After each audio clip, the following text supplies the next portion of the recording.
Hi, my name's Steve Goldberg, and I look forward to seeing you guys on Tuesday. This is a brief geographic overview of Abe Piasek story.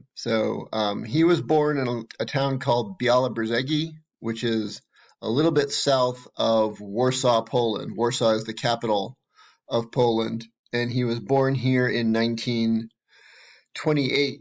And just keep this river in mind. This river becomes important later on in the story. Abe's town was turned into a ghetto by the Nazis, and he lived there for 2 years. His movements were very restricted, and then he was put on a truck and taken south of Białobrzegi to a place called Radom.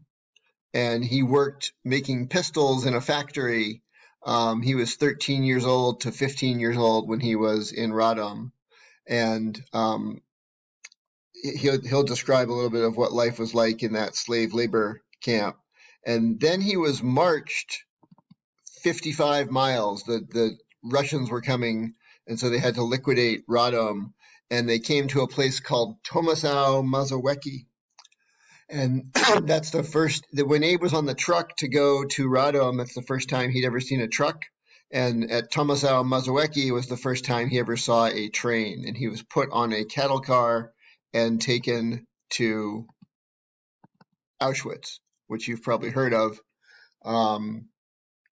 This is Auschwitz here, and Auschwitz was actually situated where it was. It was built there because it was a railroad hub. If you Google Auschwitz railroads, you'll see a whole network of railroads around Auschwitz, around Germany. So, Poland into Germany. So Abe was born in Białobrzegi, was in Radom, marched to Tomaszow Mazowiecki, and then took a train to Auschwitz. He was not at Auschwitz for very long, and then he was transferred from Auschwitz to a place called Vaihingen.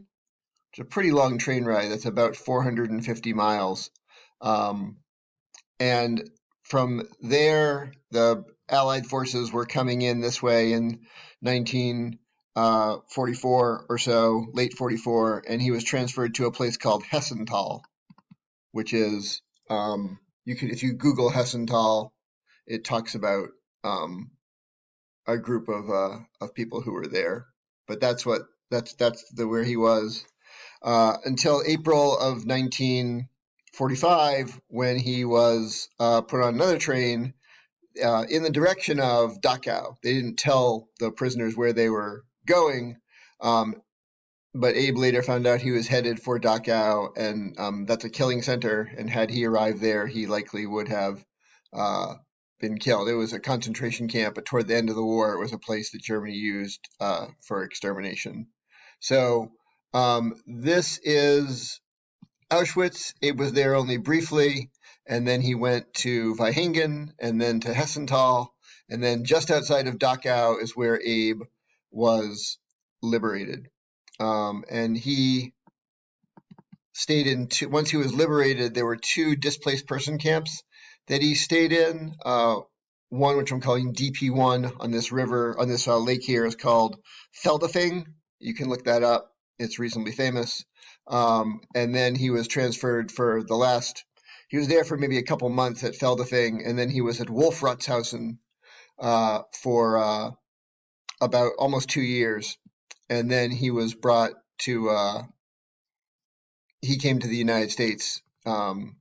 His ship left in 1947 and came to the U.S. in August of 1947. So I'm going to hit pause for 1 sec. Now, this is his whole journey from Białobrzegi to Radom, to the train, to Auschwitz, to Vaihingen, to Hessenthal.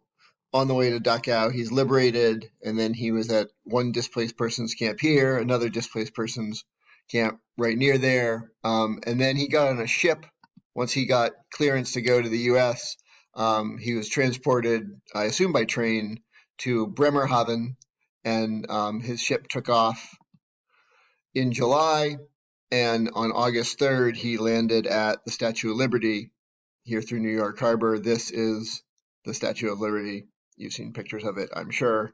And from there, he lived briefly, and well, not briefly, he lived for about 20 years in Connecticut, and he became a baker. And I'll tell you more about his story coming up. He moved from Connecticut to California. He retired to Florida, and then in 2009 he moved to Raleigh, and with his wife of 63 years. She passed away in 2012, and he was telling his story for the past decade or so in North Carolina. And I look forward to sharing his story with you when I see you on Tuesday. All right. Thanks a lot. Take care.